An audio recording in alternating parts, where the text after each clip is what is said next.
Se hai unha zona de Galicia que asociamos inmediatamente co sector do moble é a madeira e a estrada. Alí abriu hoxe unha nova edición da súa tradicional Feira do Moble. Nuria.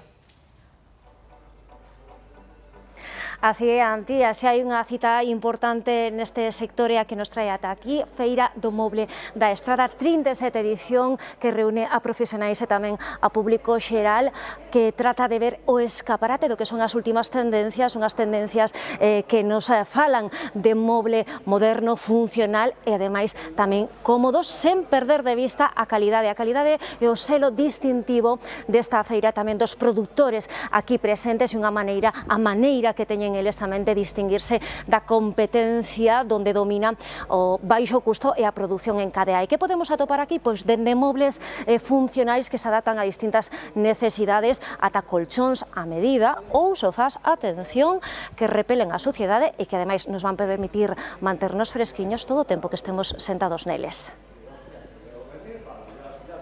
As artesas, os mobles tradicionais onde se levedaba a masa do pan, están de moda.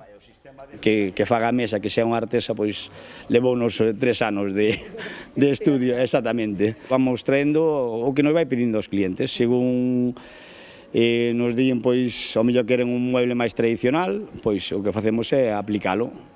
A experiencia no traballo da madeira, as formas tradicionais, conviven na Feira do Moble da Estrada cun espírito de innovación que busca adaptarse tamén á nosa idiosincrasia.